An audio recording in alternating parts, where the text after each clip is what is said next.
Yes, my people, what's up, ballers? Welcome back to the channel. Now, as you guys have probably known, I've fractured my hand about a month ago and I haven't really been able to do anything really intense. With this, I couldn't really move around too much. I've basically been having to do kind of all my sessions in the backyard here, which is an amazing place to play, but I couldn't do anything too intense, but it's feeling a lot better. So I'm gonna be going to the field for the first time in a while because I haven't been wanting to go to the field because I know I'm gonna get tempted to do something intense. But I'm gonna go to the field with my brother for the first time in a while. I'm gonna take you guys along.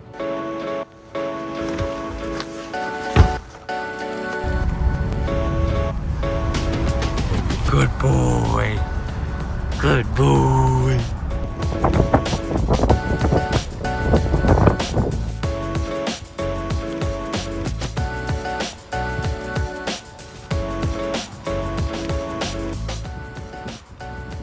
Wow, there's nothing worse than getting to the field and then realizing you take a fat poo-poo.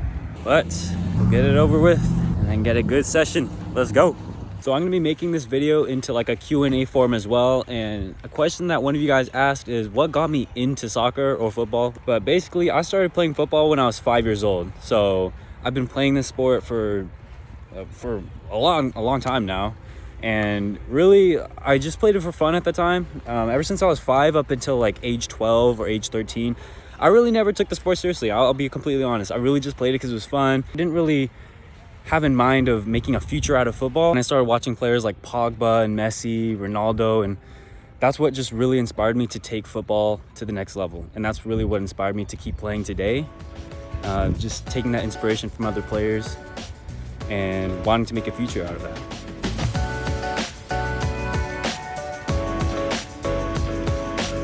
Another question that I got from you guys is how to stay consistent.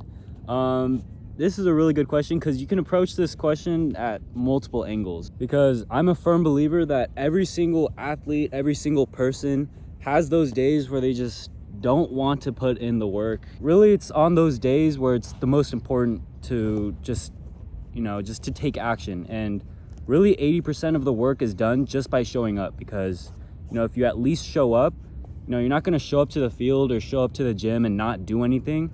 So it's really just important to at least take that first step, to take that first action. There's still days where I don't want to train or work out, but I push myself to do it anyways because I know I'll get something out of it in the end.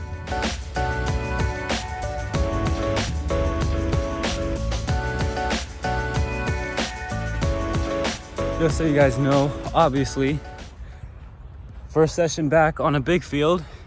I don't want to be tempted to do anything stupid. I don't want to make my injury worse than it already is.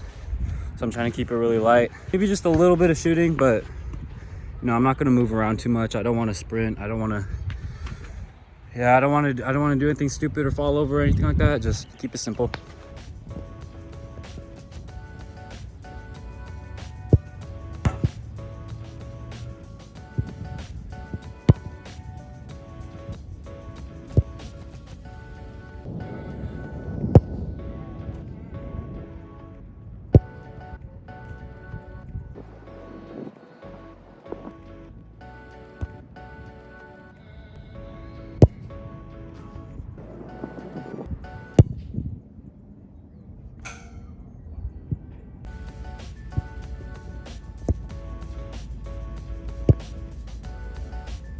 But another question I got asked from you guys is share a personal experience that helped you grow as a player. This is a great question. Thank you to whoever wrote this. So one time I had a tryout for ODP, which many of you guys may know as the Olympic Development Program. And I was 13 at the time, didn't make it, but an experience I had from that time was before the tryouts actually started, I was watching clips of Paul Pogba. But going into the tryout, I thought, hey, why don't I do something different? Why don't I almost impersonate Pogba? He's a good player. Why not try to be like him? I didn't end up having a good tryout. I ended up thinking, all right, well, next week, what's another player that I liked? I like Kevin De Bruyne. I'll try to impersonate him. So I just ended up trying to impersonate all these players instead of playing my own play style and being myself. And I felt like that really negatively affected my career. Play your own play style. Don't look at other players and be like, oh, I need to play like them if I want to go pro. Oh, you know, I got to play like my favorite player if I want to be noticed. Try to learn from them as much as possible. See what they're doing right and see how you can add it into your play style, into your life. But don't copy them play for play, action for action. That's not going to get you anywhere. Be your true, authentic self, and that'll take you so far in life.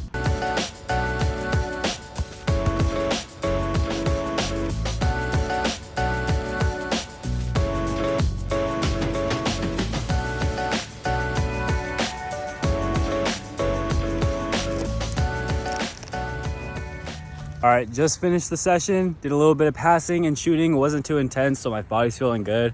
But another question you guys asked is, do I still have plans of playing pro? Now, this is still in the cards. I'm still going 100% on going pro while I still have this window of opportunity. Because while I'm at this age, I want to give it my all of going pro. And, you know, if I don't, at least I know that I gave it my all and went in 100% on it. I think that's the most important thing for me. Doing all this Conklin official stuff, and I'm doing work on the side, I'm doing school, I'm doing everything I can, connections, tryouts, reaching out to coaches, everything I can to make it to that next level. And ultimately, I want to play at the highest level I possibly can. That for me is the end goal. And people talk about, you know, not having a plan B and how, like, you know, a plan B can be distracting, which I can see the point in that. But you know, at the end of the day, I enjoy doing Conklin official. I enjoy doing extra work. I'm making it my goal to time manage all that and make sure that I'm still having those high aspirations to play at the highest level possible that I can.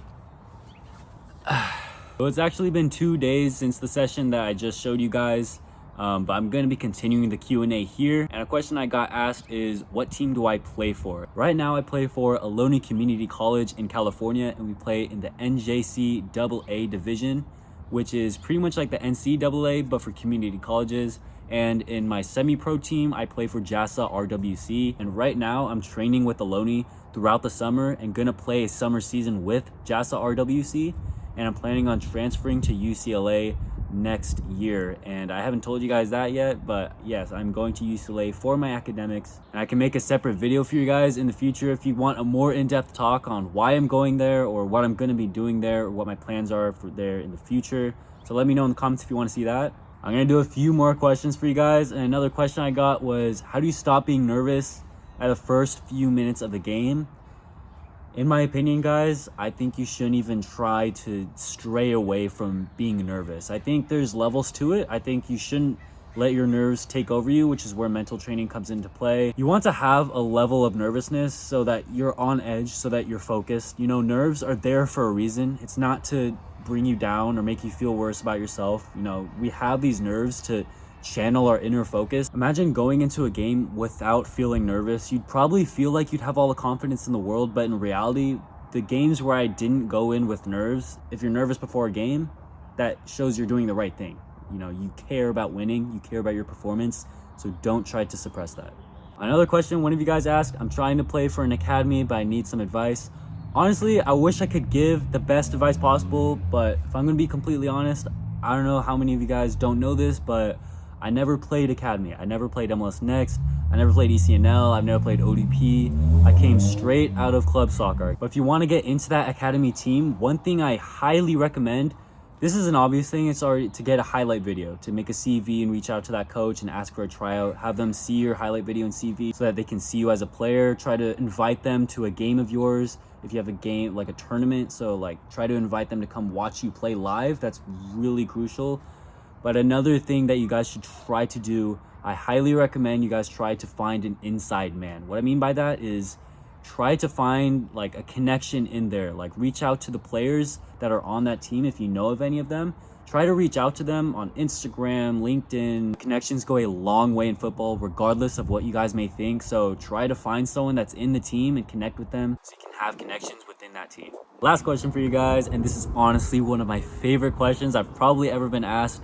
And it's, if you could do something different in your younger years, what would it be? Now, I don't have any regrets of what I've done in the past because it's made me who I am today, so I'm grateful of that. But if I were to go back in time and tell my younger self something that would raise my levels from where I am today, I would tell myself to not be afraid of being outgoing. Or in other words, just not be shy. And I know that's easier said than done because I can speak from experience. I was super introverted in middle school, elementary school, even half of my high school. I hated talking to people, and that's why I didn't like reach out to as many coaches and players that I could have, because I didn't want to look weird or, you know, say the wrong thing. But just keep in mind, guys, if you are at least, you know, you don't have to be a master at this. I'm telling you, you don't have to perfect this at a young age. The next time you're thinking about, you know, even not raising your hand in class or speaking up for the coach or reaching out to a coach or a player, just realize that the worst that can happen is that you don't do anything. If they say no, they say no. If they say yes, that's even better. But at the end of the day, at least putting forth that effort is what will make you a much better person in the long run. And that's it for the video, guys. That's it for the mini vlog / Q&A. If you guys like this type of video, let me know in the comments. I can do more Q&A type of stuff, and I can even do like Q&As on my live on Instagram and TikTok. If you guys want that, let me know as well. Thank you guys for tuning in, and I'll catch you guys in a future video. Peace.